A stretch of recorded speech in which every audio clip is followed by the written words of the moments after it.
राम राम मंडळी, स्वागत आहे आपल्या गावची चवमध्ये. मंडळी, जर तुम्हाला उष्णतेचा त्रास असेल आणि पित्तामुळे जर का तुम्हाला वारंवार उष्णता होत असेल ना मंडळी, तुम्हाला ही आयुर्वेदिक रानभाजी खावाच लागेल. पाऊस पडला का ही भाजी उगवत असते आणि मंडळी, ह्या भाजीचे आणखीनही लाख मोलाचे फायदे आहेत. अपचनाचा त्रास असेल आणि जर तुम्हाला पोटाचे विकार दूर करायचे असतील ना तर तुम्हाला ही रानभाजी नक्कीच खावा लागेल. आपल्या पोटाच्या समस्या दूर करते ही भाजी. मंडळी, ह्या भाजीमध्ये प्रथम आयरन आहे, लो आहे, झिंक आहे, पोटॅशियम आहे, मॅग्नेशियम आहे, सल्फर आहे, म्हणजे 12 ते 13 घटक ह्या भाजीमध्ये आहेत. आणि मंडळी, ह्या भाजीचा सगळ्यात महत्त्वाचा फायदा असा आहे, आता भरपूर ताई दादा कमेंट करतात, दादा प्रचंड डोकं दुखत आहे, आणि बऱ्याच ताईंचे प्रश्न असे आहेत, दादा अर्ध डोक्यादुखीवर उपाय सांगा. तर मंडळी, काय करायचं आहे, ह्या भाजीचे आपल्याला 7 ते 8 पानं घ्यायचे आहेत. आणि हे पान आहेत ना आपल्याला हातावर असे व्यवस्थित रगडायचे आहे, म्हणजे ह्या पानाचा आपल्याला रस काढायचा आहे. आणि ह्या पानामधून निघणारा रस किंवा ह्या भाजीचा लेप आपल्याला कपाळावर असा लावायचा आहे, किंवा हा पाला लावून तुम्ही 1 तास जरी झोपले ना तुमची डोकेदुखी कायमची दूर होणार आहे. तुमचं जर वारंवार डोकं दुखत असेल, पाठीमागून डोकं दुखतं, कुणाच्या इथं चमका निघत असतात, तुम्ही जर ह्या भाजीचा जर रस लावला तिथं, चांगला झोपताना लावा, सकाळी लावा आणि शांत 1 तास झोप घ्या, परत तुमचं दिवसभर डोकं दुखणारच नाही. त्यामुळं मंडळी, अशा आयुर्वेदिक रानभाज्या खात जा. मंडळी, काय होत असतं, निसर्गामध्ये अशा भरपूर अशा भाज्या असतात, पण ह्याच भाज्याचे आपल्याला आयुर्वेदिक फायदे माहीत नसतात. आणि मंडळी, तुमचा दादा आहे ना गावची चव या यूट्यूब चॅनलद्वारे तुम्हाला सर्व आयुर्वेदिक रानभाज्याची माहिती प्रामाणिकपणे सांगतच असतो. तर मंडळी, आज बनवायची आपल्याला कुंजराची भाजी. मंडळी, तुमच्या भागामध्ये ह्या भाजीला काय नाव आहे ना नक्की कमेंट करून कळवा, म्हणजे आम्हाला सुद्धा कळेल की तुमच्या भागामध्ये या भाजीला नाव काय आहे. तर चला, आपण भरपूर अशी भाजी घेणार आहोत भाजी बनवण्यासाठी, तर आजचा व्हिडिओ अगदी शेवटपर्यंत नक्की बघा. भरपूर असं मोठं झाड सापडलेलं आहे. मंडळी, मी तुम्हाला ह्या भाजीची ओळख सांगतो. ह्या भाजीला असे तुरे आलेले असतात वरती, कोंबडा नाही बरं का, हा कुरडू कोंबडा वेगळा असतो. हे थोडं लालसर बी आहे, देठ पण थोडा लालसर असतो ना. हो, हे काय देठ, लालसर देठ असतो. तर मंडळी, ही भाजी आहे कुंजराची भाजी. आणि कोंबडा कुरडू वेगळा असतो. कुरडूला भरपूर असे मोठी तुरे येतात आणि वरती बी असतं, तो कोंबडा असतो, कुरडू असतो. पण ही आहे कुंजराची भाजी. भाज्या या खुडून घ्यायच्या असतात, म्हणजे पाऊस पडला का त्याच भाज्या वारंवार डबल फुटत असतात. पण तुमचा दादा आज भाजी उपटून काय घेत आहे, कारण की ही कपाशीची शेती आहे आणि उद्या इथं बैल येणार आहेत कपाशीला माती लावण्यासाठी. त्याच्यामुळं मी आजच ही भाजी उपटून घेत आहे, नाही तर आपण ही भाजी अशी राखून ठेवली होती.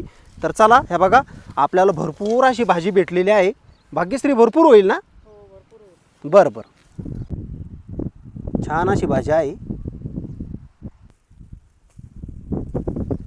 भरपूर अशी कवळी कवळी भाजी सापडत आहे आपल्याला. भरपूर भाजी घेतली होती, पण मस्त अशी कवळी लसलस भाजी दिसती, त्याच्यामुळे मी पण परत भाजी घ्यायला सुरुवात झाले. छान आहे ना? हो, खूपच छान. लफ लफ करती. मंडळी, काही म्हणा, तुमच्या भाग्यश्री ताईला भरपूर भाजी घेण्याची पारख आहे. बघा, भाग्यश्रीने किती कवळी भाजी घेतलेली आहे. तुमच्या दादानी थोडी निब्बर निब्बर भाजी घेतली, कारण की त्यांना स्वयंपाक करावा लागतो ना, त्याच्यामुळे त्यांना माहीत असतं कसली भाजी घ्यायची, कुठली भाजी घ्यायची. भरपूर अशी भाजी खुडून घेतली. आता गरम गरम मस्त भाजी बनवू. तुमचं जर वारंवार डोकं जर दुखत असेल ना, तुम्ही या भाजीचं सेवन नक्की करा, तुम्हाला नक्कीच आराम पडेल. भाजी खुडीती ती पण लईच आवडती भाजी खायला. फुलाचा रस कशाला लावला तोंडाला?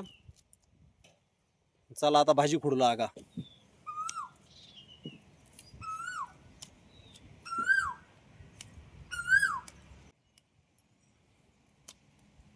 भाजी सगळी खुडून घेतली, चूल चांगली पिटून घेतली.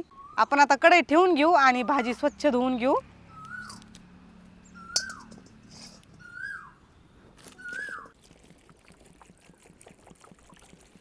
भाजी चांगली धुवून घ्यायची.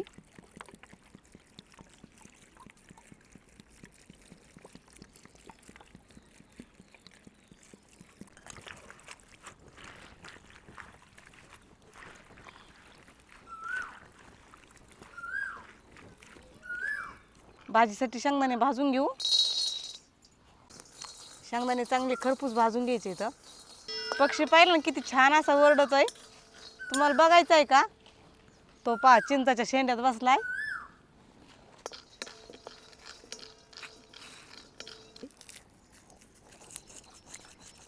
शेंगदाणे छान असे भाजले तर काढून घेऊ. भाजीसाठी तेल टाकून घेऊ.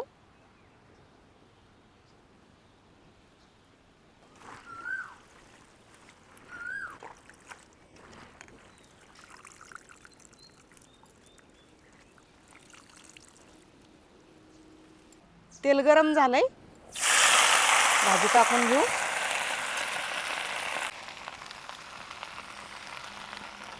भाजी तेलामध्ये चांगली परतून घेऊ.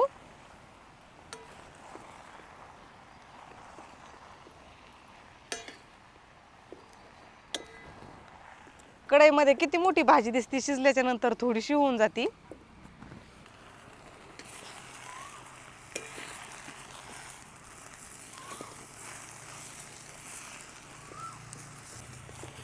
भाजीला मीठ टाकून घेऊ. भाजी चांगली परतली तेलामध्ये.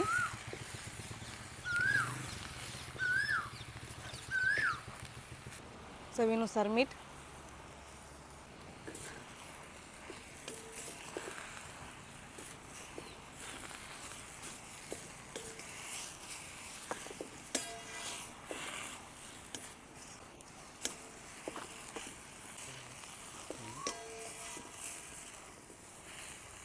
भाजी छान अशी शिजली.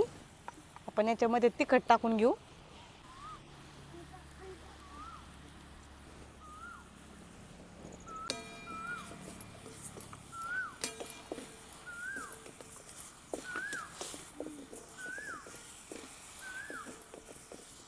शेंगदाण्याचा कूट.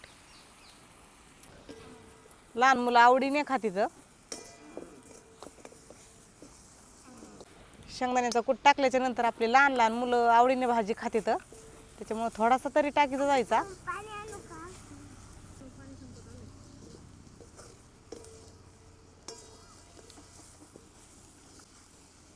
आता फार कमी जाळावर भाजी शिजून घ्यायची आपल्याला.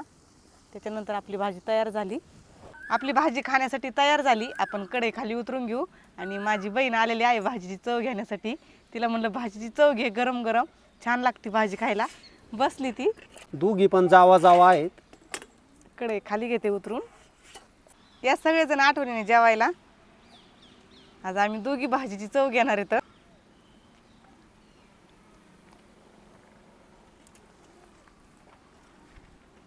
मस्त झाली. एकदम छान झाली भाजी. गीता छान झाली ना भाजी. एकदम छान. माझ्या बहिणीच्या हाताला लई चव आहे. कस काय झाली भाग्यश्री भाजी. मस्त झाली. तर मंडळी या तुम्ही पण आठवणीने जेवायला.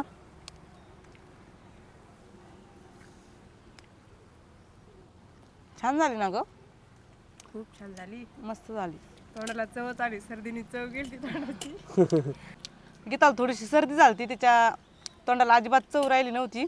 आणि सर्दीमध्ये ताप येत असती, डोकं दुखत असतं. त्याच्यामुळे तिला म्हणलं मी तुला आज मस्त अशी भाजी खाऊ घालते. तिच्या तोंडाला चव आली. जेवणच जात नव्हतं. भाजीने इतकी चव आली ना तोंडाला. पोटभर जेवण कर मग आता. हो. तर तुम्ही पण अशा पद्धतीने कुंजराची भाजी बनवा आणि सगळेजण खा. पावसाळ्यामध्ये भरपूर अशी भाजी भेटत असती.